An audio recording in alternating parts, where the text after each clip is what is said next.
नमस्कार, मैं हूं आपके साथ अंकिता पाल। बुलेटिन की शुरुआत करते हैं। उत्तराखंड सीएम पुष्कर सिंह धामी को मध्य प्रदेश में सागर गौरव सम्मान से नवाजा गया है। सागर गौरव सम्मान मध्य प्रदेश के सीएम मोहन यादव, विधानसभा अध्यक्ष नरेंद्र सिंह तोमर ने दिया है। साथ ही आपको यह भी बताते चले कि उत्तराखंड के सीएम पुष्कर सिंह धामी ने अपना बचपन मध्य प्रदेश के सागर में गुजारा है। साथ ही सीएम की शुरुआती पढ़ाई लिखाई भी यहीं पर हुई है। उन्होंने मध्य प्रदेश में घोषणा की कि यदि उनकी सरकार ने प्रेम भूमि और खाद्य पदार्थों में थूकने की घृणित मानसिकता के खिलाफ सख्त उपाय लागू किए गए हैं। साथ ही सागर में गौरव दिवस मनाने और साथ ही लखा बंजारा झील में आपको बताते चले कि सौंदर्यीकरण परियोजना का उद्घाटन करने वाले एक कार्यक्रम में बोलते हुए सीएम पुष्कर सिंह धामी ने उत्तराखंड में दंगों पर अंकुश लगाने और समान नागरिक संहिता को बढ़ावा देने के उद्देश्य से कानूनों को लागू करने की बात कही है।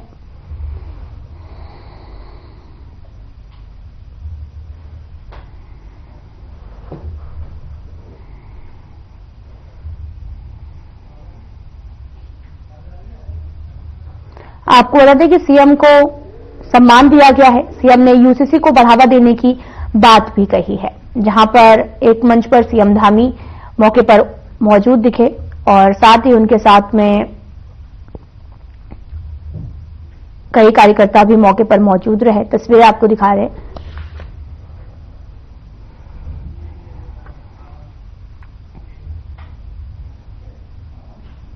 हल्द्वानी में नगर निगम की सामान्य सीट होने के बाद में बीजेपी में ही नहीं कांग्रेस में भी जमकर सियासी घमासान चल रहा है, जिसे लेकर कांग्रेस के स्वराज आश्रम में निकाय चुनाव प्रभारी गोविंद सिंह कुंजवाल के समक्ष मेयर के दावेदारों और पार्षदों के दावेदारों में से विचार का दौर शुरू हो गया है, जिसमें कांग्रेस के मेयर के दावेदार अपने अपने समर्थकों के साथ जमकर नारेबाजी करते नजर आए हैं। साथ ही हल्द्वानी में विधायक सुमित हृदयेश ने भी कहा कि पार्टी किसी व्यक्ति को टिकट देगी, पूरे कार्यकर्ता वे स्वयं उस व्यक्ति को चुनाव लड़ाकर हल्द्वानी नगर निगम का मेयर बनाएंगे। वहीं कांग्रेस से प्रबल दावेदार ललित जोशी ने कहा कि उन्हें लंबे समय का संघर्ष आज पूरा होता दिखाई दे रहा। साथ ही उन्होंने कहा कि वे पूरी तरह से आश्वस्त हैं और टिकट उन्हीं को मिलेगा।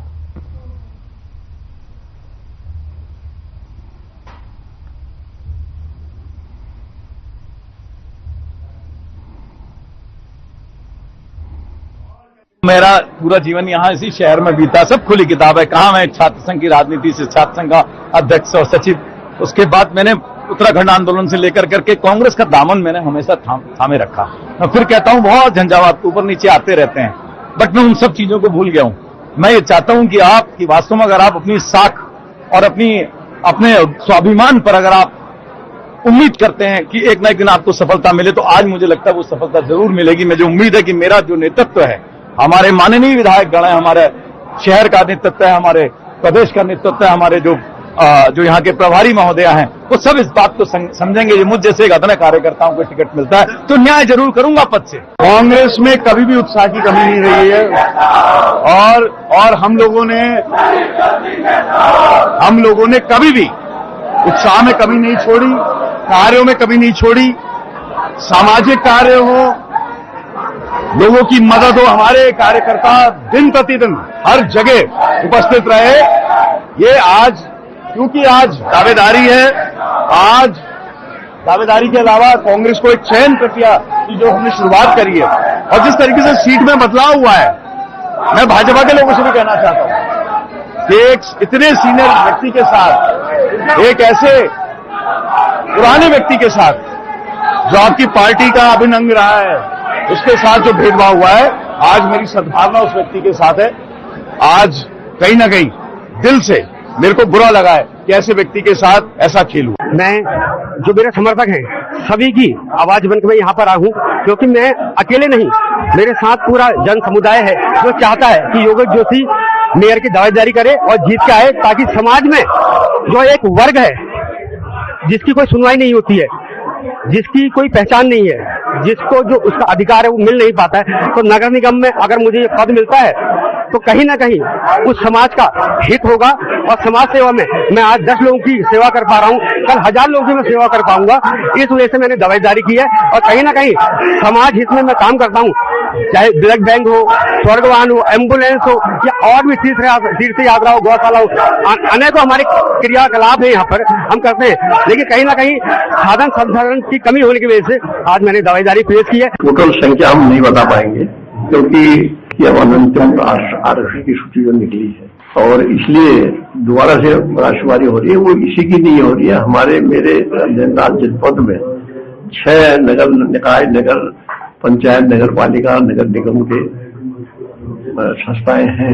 हमने 6 की लिस्ट बना करके आज रात को ही ऊपर प्रदेश कांग्रेस कमेटी को भेजना है और कल परसों 2 दिन और शेष बचे हुए हैं। यहाँ से भी प्रदेश वाले भी दिल्ली तक इसको भेजने वाले हैं। एआईसीसी से हमारे जो है दावेदारों का टिकट फाइनल होने जा रहा है और उसके बाद 27 से आपके नामांकन है। उत्तराखंड में नगर निगम चुनाव के मद्देनजर सभी सीटों पर आरक्षण तय किए जाने के बाद से सभी पार्टियों में राजनीति हलचल तेज हो चुकी है। सीटों पर आपत्ति दर्ज होने के बाद में उत्तराखंड सरकार ने मेयर सीटों पर फिर से आरक्षण तय किया है। जैसे ओबीसी हुई हल्द्वानी नगर निगम की मेयर की सीट को लेकर आपको बताते चलें कि सामान्य कर दिया गया है और वहीं अल्मोड़ा नगर निगम सीट महिला सामान्य से ओबीसी कर दी गई है। आरक्षण में बदलाव के बाद हल्द्वानी सामान्य सीट हो गई है। हल्द्वानी नगर निगम की मेयर की सीट के प्रबल दावेदार प्रमोद तोलिया का कहना है कि वे सीएम के इस फैसले का सम्मान करते हैं। उन्होंने कहा कि सीट के सामान्य होने के बाद हल्द्वानी नगर निगम मेयर सीट पर सभी दावेदार प्रबल हैं। पार्टी हाईकमान जिस टिकट देगा उसको भी पार्टी के सभी कार्यकर्ता मिलकर चुनाव लड़ाएंगे।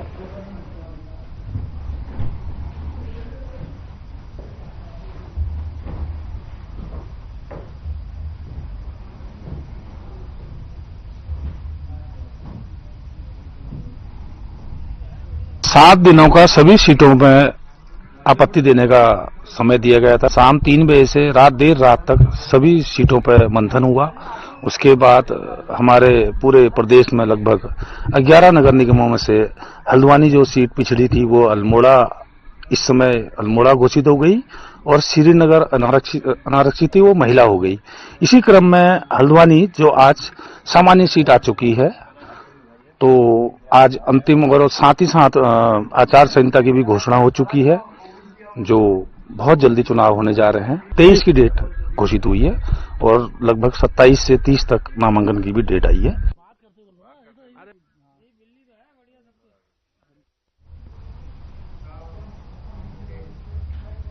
क्रिसमस और न्यू ईयर के मौके पर दून, मसूरी और आसपास ट्रैफिक संभालने के लिए दून पुलिस और प्रशासन ने सारी तैयारियां कर ली हैं। इसके लिए खासतौर पर ड्रोन यूनिट बना दी गई है और साथ ही एसएसपी अजय सिंह ने भी बताया कि स्मार्ट सिटी यूनिट और क्रेन यूनिट, जीपीएस यूनिट भी बनाई गई है। इसके अलावा शहर में कुछ बैरियर लगाकर वाहनों की चेकिंग करने के निर्देश दिए गए हैं। आपको बता दें कि क्रिसमस और न्यू ईयर पर पुलिस पूरी तरह से मुस्तैद, अलर्ट नजर आ रही है। ट्रैफिक संभालने की पूरी तैयारियां भी कर ली गई हैं। ड्रोन और जीपीएस यूनिट तैयार है। वाहन चेकिंग के यहां पर निर्देश जो हैं वो दिए गए हैं। आपको बताते चलें कि किसी तरह की कोई भी घटना ना हो, जिसको लेकर पुलिस चौकन्नी है और साथ ही नए साल के जश्न पर लोगों को जागरूक भी कर रही। ट्रैफिक संभालने की पूरी जिम्मेदारी जो है उसको लेकर पूरी तरीके से निभाने के निर्देश भी दिए गए हैं। उत्तराखंड की बात की जाए तो यहां पर देहरादून में वाहन चेकिंग के दौरान के निर्देश दिए गए हैं। कार्यालय वरिष्ठ पुलिस अधीक्षक ने यह जानकारी साझा की।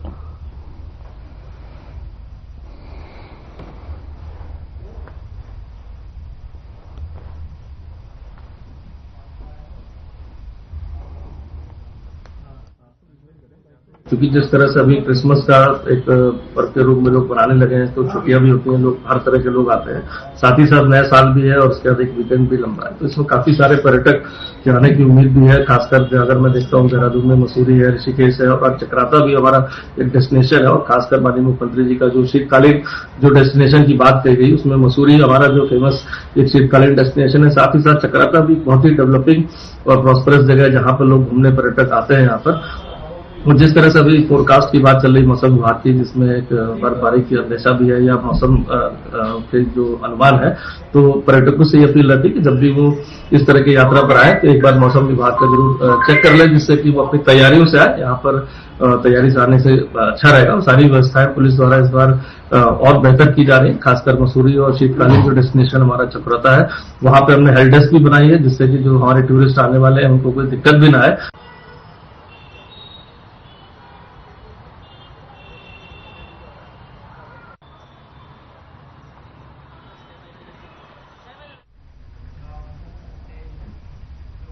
योग गुरु स्वामी रामदेव ने संत प्रमुख मोहन भागवत के मंदिर मस्जिद वाले बयान पर प्रतिक्रिया दी है। स्वामी रामदेव गुरुकुल कांकरी विद्यालय में हो रहे स्वामी श्रद्धानंद के 99वें बलिदान दिवस के कार्यक्रम में पहुंचे। इस अवसर पर रामदेव ने कहा कि यह सच है कि हमलावर ने सनातन के कौम को नष्ट किया है और नुकसान पहुंचाया है। इसी दौरान उन्होंने गुरुकुल के छात्रों से भी बातचीत की है।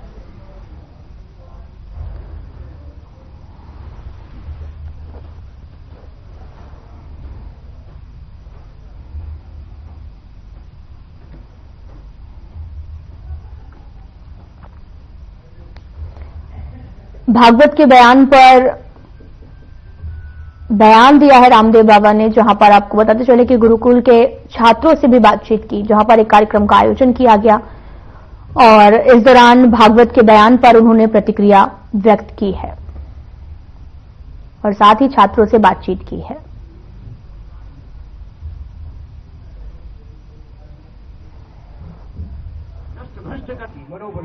ये सच है कि आक्रांताओं ने आकर के हमारे मंदिर, हमारे धर्मस्थान, हमारे सनातन के गौरव चिन्हों को नष्ट भ्रष्ट किया और इस देश को बहुत क्षति पहुंचाई। सनातन के जितने भी हमारे तीर्थ थे, हमारे देवी देवताओं की प्रतिमाएं थी, उनको खंडित किया। अब उनको कितना दंडित करे कितना न करे ये तो काम न्यायपालिका का है, लेकिन इतनी बात जरूर है जो हमारे बड़े तीर्थ हैं, बड़े गौरव के स्थान हैं, उनके ऊपर तो कुछ निर्णय करना ही चाहिए। क्योंकि बच्चे ज्यादा थे इसलिए मैंने बच्चों की बात ज्यादा की। भारतीय शिक्षा पद्धति को नष्ट भ्रष्ट कर मनोबल बुद्धि बल आत्मबल प्रबल होना बाकी लिखकर कार्य सिद्धि सत्य भवति महता। मैंने पढ़ा है जब मैं गुरुकुल में पढ़ता था।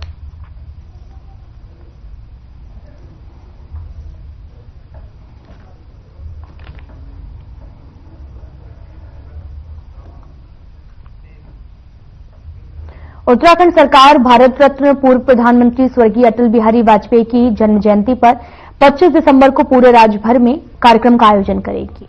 इस संबंध में बीजेपी मुख्यालय देहरादून में बीजेपी प्रदेश महामंत्री आदित्य कोठारी ने भी प्रेस वार्ता में बताया कि स्वर्गीय अटल बिहारी वाजपेयी की जयंती पर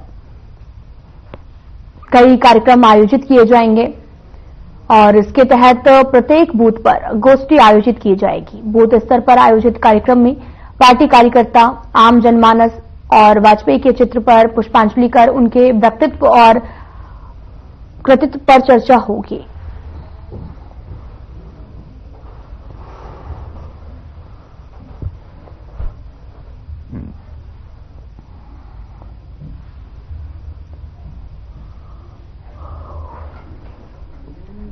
स्वर्गीय अटल बिहारी वाजपेयी की जन्म जयंती है, जिसको लेकर तमाम तरह के कार्यक्रमों का आयोजन किया गया है।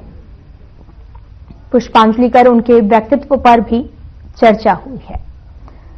अटल बिहारी वाजपेयी की जयंती पर कार्यक्रम का आयोजन किया जाना है।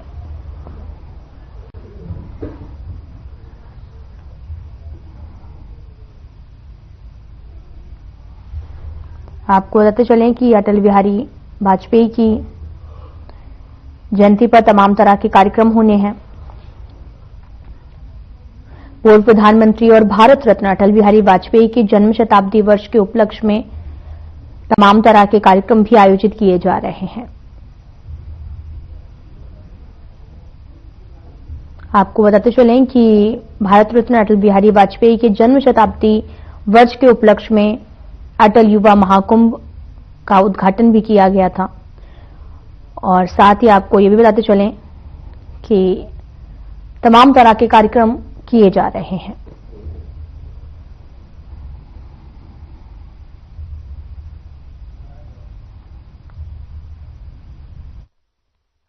भारत रत्न आदरणीय अटल बिहारी वाजपेयी जी का 25 दिसंबर को जन्म जयंती है और सौभाग्य से यह वर्ष उनकी जन्म शताब्दी वर्ष भी है। तो जन्म शताब्दी वर्ष के उपलक्ष्य पर पूरे देश भर में बहुत सारे कार्यक्रम तय किए गए हैं। 25 दिसंबर को ही भारतीय जनता पार्टी सभी बूथों पर श्रद्धेय अटल जी को श्रद्धा सुमन अर्पित करने का कार्यक्रम रख रही है। उनका जो व्यक्तित्व और कृतित्व है, उनके द्वारा जो देश को महत्वपूर्ण उपलब्धियां रही हैं उनके कार्यकाल में,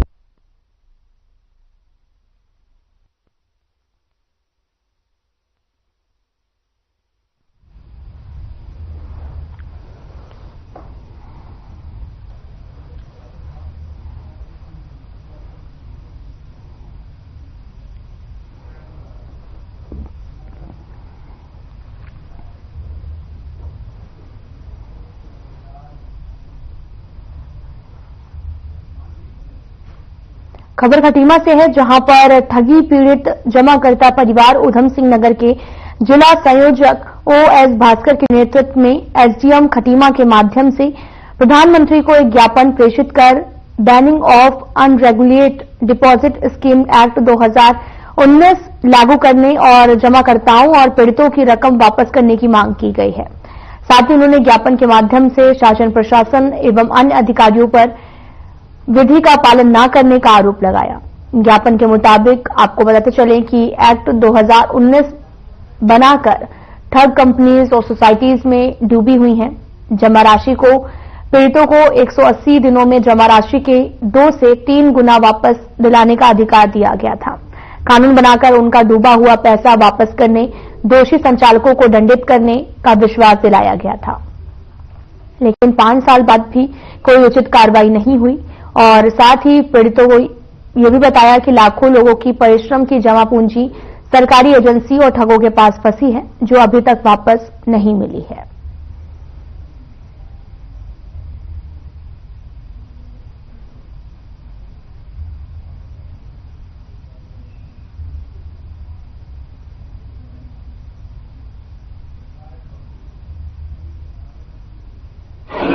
हमारा मुद्दा बहुत पुराना है और ये मेरा अकेला नहीं है सर, ये पूरे देश का, पूरे राष्ट्र का मुद्दा है। जो जनसंख्या आज हम निकाल के देखें तो लगभग 1 करोड़ 40 लाख के आसपास जनसंख्या है हमारे पूरे देश की। उसमें से हर तीसरा व्यक्ति किसी न किसी पूंजी स्कीम या सोसाइटी या जमा पूंजी, अन्य तरह तरह की जो कंपनियां थी जिन्होंने पैसा लिया और बंद की, गवर्नमेंट के द्वारा बंद कर दी गई।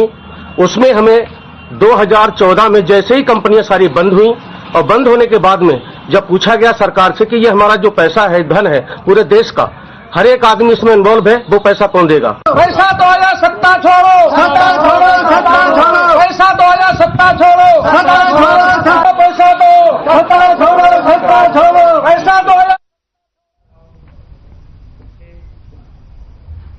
उत्तराखंड में निकाय चुनाव को लेकर बीजेपी की तैयारी तेज चल रही है। निकाय चुनाव के लिए बीजेपी अब उन प्रत्याशियों की तलाश में जुट गई है जो उन्हें चुनाव में जिता सके। वहीं बीजेपी प्रदेश अध्यक्ष महेंद्र भट्ट जल्द ही प्रत्याशियों के पैनल पर विचार विमर्श करेंगे और साथ ही बीजेपी प्रदेश प्रवक्ता हनी पाठक ने कहा कि बीजेपी संगठनात्मक पार्टी है। आइए जानते हैं उन्होंने क्या कुछ कहा है।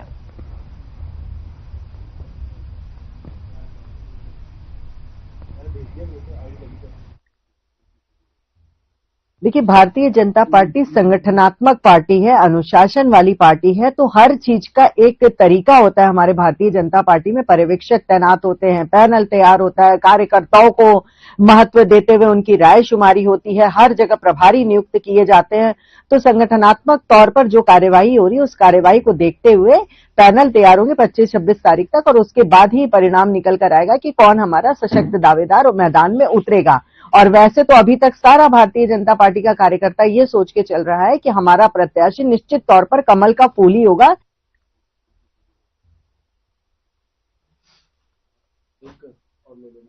न्यूज खाली जाएगी।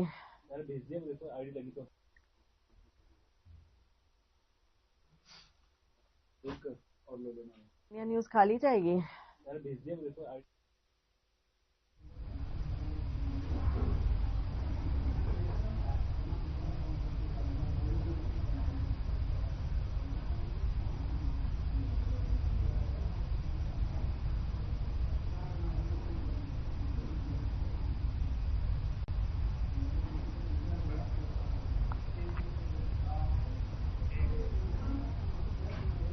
द हंस फाउंडेशन मोबाइल मेडिकल टीम ने फ्री हेल्थ कैंप लगाया।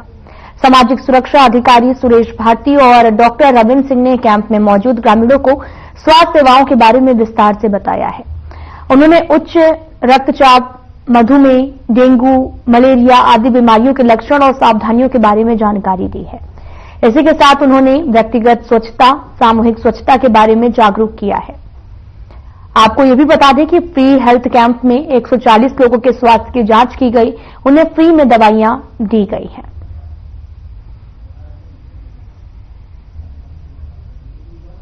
मेडिकल वैन है ये हमारे हल्द्वानी ब्लॉक के अभी 24 गांव में चल रही है और लालकुआं विधानसभा क्षेत्र के लगभग के पूरे ही ग्राम पंचायतों में हम निःशुल्क स्वास्थ्य सेवाएं दे रहे हैं। और ग्राम पंचायतों के साथ साथ हम जैसे सरकारी स्कूल है, गवर्नमेंट स्कूल है, वहाँ भी हम सैनिटरी पैड के माध्यम से हम बालिकाओं को जागरूक कर रहे हैं और उनको सैनिटरी पैड देने का भी प्रयास कर रहे हैं और कोशिश रहे कि वो ज़्यादा से ज़्यादा सैनिटरी पैड का यूज करें। और ग्रामीण क्षेत्र में जैसे हमारे बुजुर्ग माता बहनें हैं और गरीब परिवार के लोग हैं जो अपने स्वास्थ्य के प्रति सजग नहीं है, जागरूक नहीं, उनको प्रयास है कि हम उनके घरों में, गली मोहल्लों में जाके उनको जागरूक करें ताकि वो एक अच्छे स्वास्थ्य जी सके। उत्तराखंड राज्य आपदा प्रबंधन प्राधिकरण और वन विभाग ने राज्य में वन अग्नि को रोकने के लिए तैयारियां शुरू कर दी हैं। राष्ट्रीय आपदा प्रबंधन प्राधिकरण, गृह मंत्रालय, भारत सरकार के निर्देश पर वनों की आग पर प्रभावी तौर पर नियंत्रण पाने के लिए जनवरी में मॉक ड्रिल का आयोजन किया जाएगा। और साथ ही उत्तराखंड राज्य आपदा प्रबंधन प्राधिकरण स्थित राज्य आपातकालीन परिचालन केंद्र में सचिव आपदा प्रबंधन एवं पुनर्वास विनोद कुमार सुमन की अध्यक्षता में मॉक ड्रिल की तैयारियों को लेकर कई विभागों और जनपदों के साथ में बैठक आयोजित की गई है। उन्होंने कहा कि उत्तराखंड के जंगलों को आग से बचाने, वन अग्नि पर प्रभावी तौर पर नियंत्रण पाने और एनडीएमएस में मॉक ड्रिल का यहां पर बात की गई है और मॉक ड्रिल का आयोजन किया जाएगा।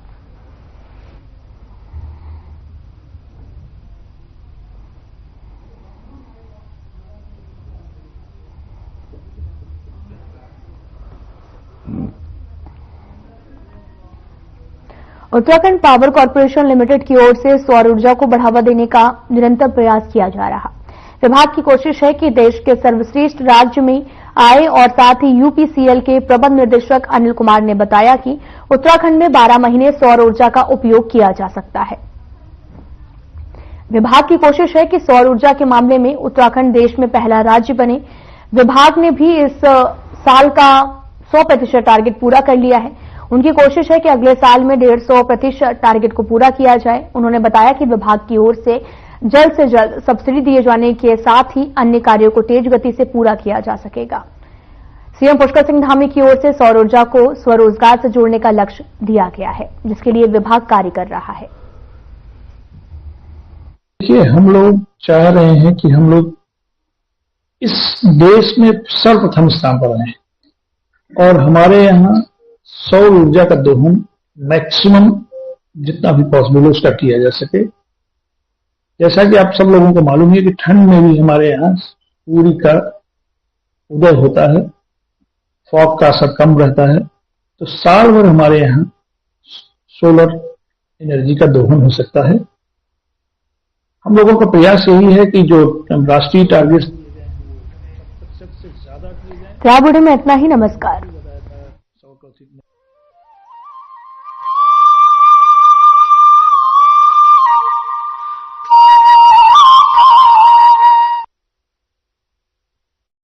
क्या रंग